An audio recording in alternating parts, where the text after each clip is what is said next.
Hello बच्चों, आप सभी लोगों का यस यस एजुकेशन में स्वागत है।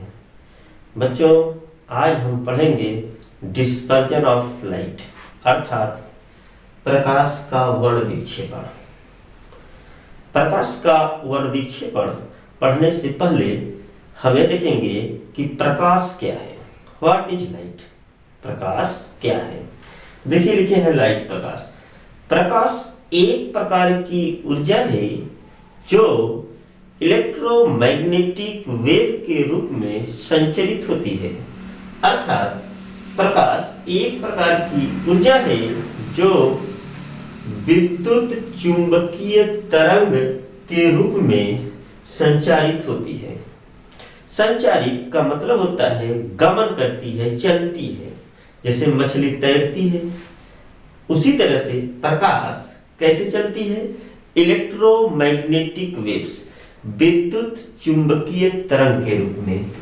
इसको कहते हैं इलेक्ट्रोमैग्नेटिक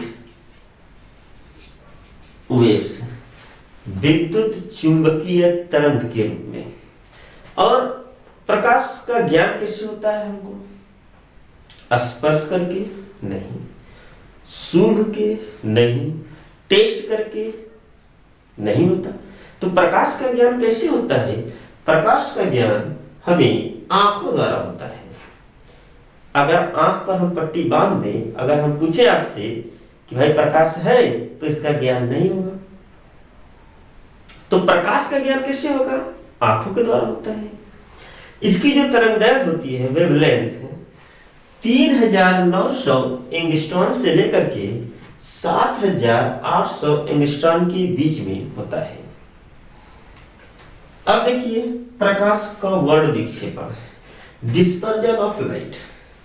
जब श्वेत प्रकाश को प्रिज्म से गुजारा जाता है तो वह अपवर्तन के पश्चात अपने अवयवी रंगों में विभक्त हो जाता है।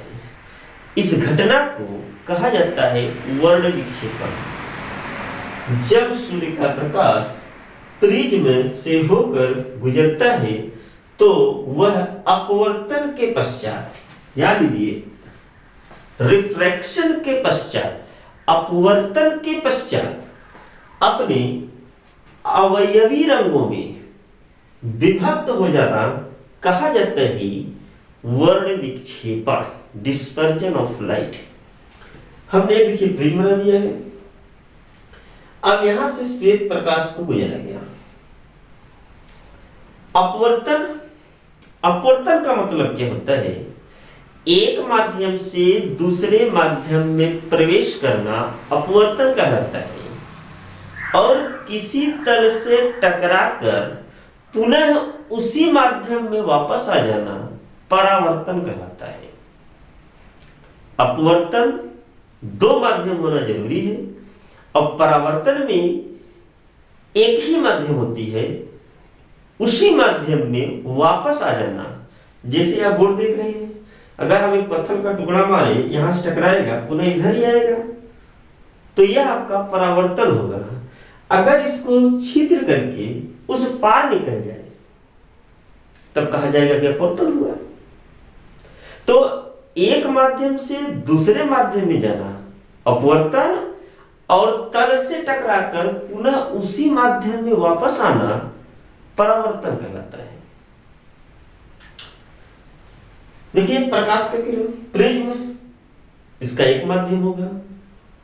प्रिज्म के आउटर बाहर एक दूसरा माध्यम होगा। तो यहां पर दो माध्यम हो गए। जब प्रकाश किरण प्रिज्म से गुजरेगा तो भाई एक माध्यम से दूसरे माध्यम में, यहां भी एक माध्यम, इसमें गया दूसरे माध्यम में अपवर्तन, यहां से बाहर निकला, भाई माध्यम चेंज हो गया, अपवर्तन हुआ। अपवर्तन के पश्चात अपने अवयवी रंगों में, तो प्रकाश में आप जानते हो 7 रंग होता है, और इन 7 रंगों का अलग अलग हो जाना कहा जाता है वर्ण विक्षेपण। तो देखिए VIB GY ओवर विबज्योर, ये 7 रंग अवयवी रंग कौन कौन है? कहेंगे विबज्योर ये अवयवी रंग है। तो देखिए V, तो फुल फॉर्म क्या होता है विबज्योर का? देखिए V से वायलेट, आई से इंडिगो, बी से ब्लू, जी से ग्रीन, वाई से येलो, ओ से ऑरेंज और आर से रेड। RED होता है, RED नहीं, रेड। रेड देखिए, वायलेट को हिंदी में बोलते हैं बैगनी, इंडिगो को बोला जाता है जामुनी, इंडिगो को इंडिगो भी लिख सकते हो, जामुनी होता है।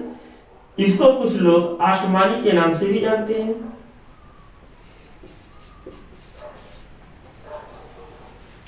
ब्लू, ब्लू मीन्स नीला।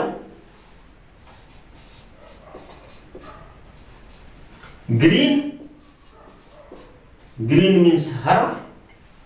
येलो,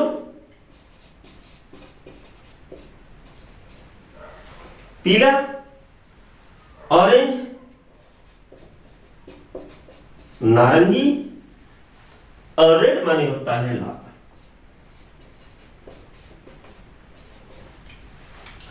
बच्चों, यहां देखने की बात यह है, सबसे अधिक कौन सा रंग अपने मार्ग से विचलित हो रहा है? तो देखिए, प्रकाश जाना तो चाहिए था सीधे, लेकिन सीधे न जाकर के अपने मार्ग से विचलित हो गया। तो विचलन किसमें सबसे ज्यादा हुई? तो देखिए, यहां से और यहां के बीच में गैप ज्यादा है, तो कहेंगे कि जो बैगनी है, भी है, वायलेट है, इसमें विचलन सबसे अधिक हुआ। और जो लाल है, आर है, इसमें विचलन सबसे कम हुआ।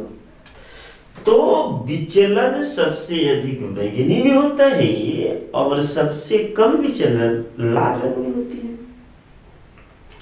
तो जो रंग अपने मार्ग से कम विचलित होगा वह बहुत दूर तक जाएगी, और जो रंग सबसे अधिक विचलित होगा वह बहुत दूर तक नहीं जाएगी। तो दूर तक जाना यह कहा जाता है तरंगदैर्घ्य।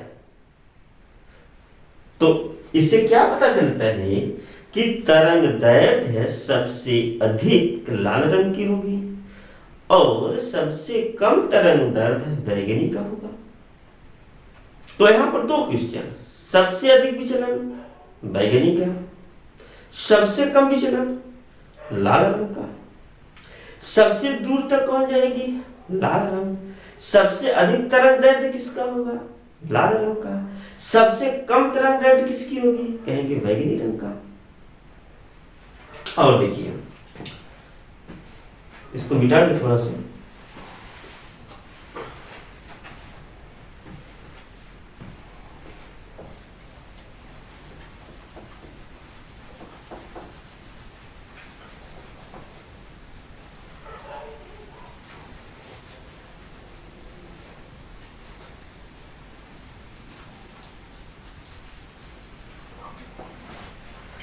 तो तरंगदैर्घ्य की बात करेंगे,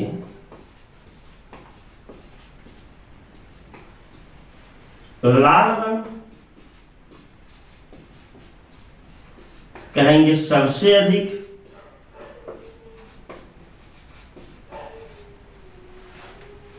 बैगनी रंग कहेंगे सबसे कम। तरंगदैर्घ्य की बात होगी।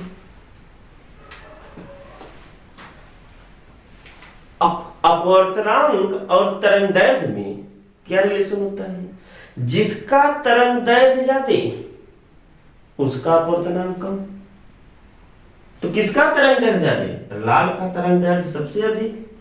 तो कहेंगे कि इसका अपवर्तनांक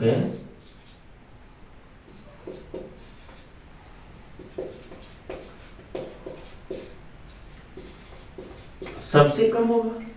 भाई, लाल का तरंगदैर्घ्य सबसे अधिक, लाल रंग का तरंगदैर्घ्य सबसे अधिक, और अपवर्तनांक क्या होगा? कहेंगे अपवर्तनांक सबसे कम। बैगनी का तरंगदैर्घ्य सबसे कम, तो कहेंगे अपवर्तनांक, चलिए अपवर्तनांक क्या होगा?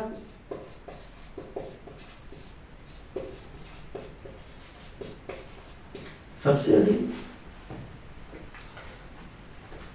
इसका मतलब कि अपवर्तनांक रेसिप्रोकल होता है तरंगदैर्घ्य के। जिसका तरंगदैर्घ्य सबसे अधिक होगा उसका अपवर्तनांक सबसे कम होगी, और जिसका तरंगदैर्घ्य सबसे कम होगा उसका अपवर्तनांक सबसे ज्यादा होगा।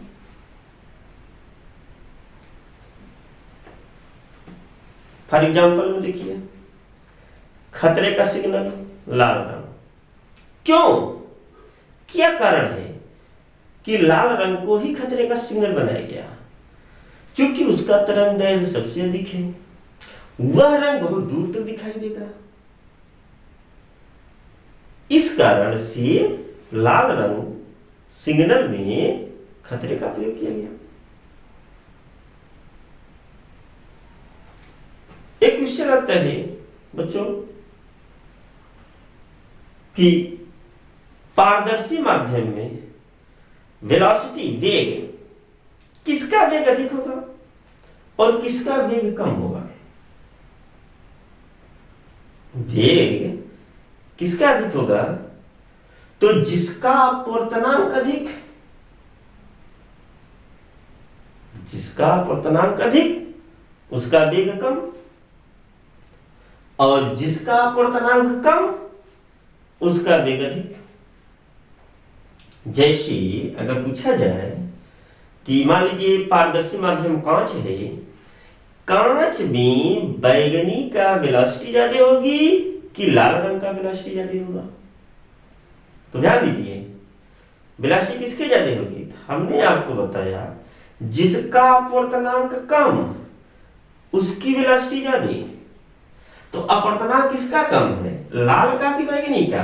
तो कहेंगे कि अपवर्तनांक सबसे कम आपका लाल का है, तो लाल का वेलोसिटी, लाल का वेग कांच में अधिक होगा, और बैगनी का अपवर्तनांक कम होती है, इसलिए इसलिए कम नहीं होती है, सबसे अधिक होती है, इसलिए बैगनी का जो वेलोसिटी होगी वह क्या होगी, कम होगा। तो आपको याद करना है कि वेग इज रेसिप्रोकल बाई अपवर्तनांक। वेग अपवर्तनांक एक दूसरे के रेसिप्रोकल होते हैं, जिसका अपवर्तनांक ज्यादा है उसकी वेग कम, जिसका अपवर्तनांक कम उसका वेग ज्यादा। और तरंगदैर्घ्य में लिखना हो तो ये भी लिख सकते हो तरंगदैर्घ्य के रूप में कि अपवर्तनांक प्रोपोर्शनल बाई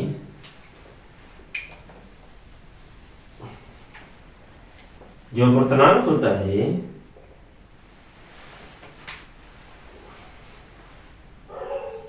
यह रेसिप्रोकल होता है किसके, तरंगदैर्घ्य के।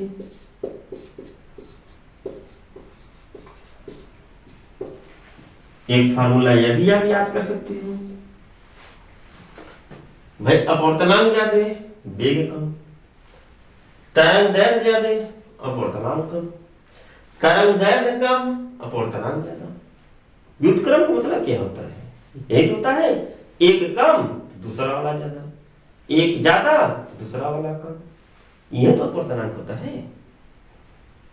बैगनी पूछा जाए, बैगनी का बताइए अपवर्तनांक, बैगनी का अपवर्तनांक क्या होगा बताइए, बैगनी का अपवर्तनांक क्या होगा? तो बैगनी का अपवर्तनांक, तरंगदैर्घ्य क्या होती है बैगनी की, कम होती है, तरंगदैर्घ्य कम कहेंगे बैगनी का अपवर्तनांक ज्यादा होती है, बैगनी का अपवर्तनांक ज्यादा होती है, लाल का सबसे कम होता है। बच्चों अच्छा लगे तो लाइक करें और सब्सक्राइब करें। Thank you, welcome.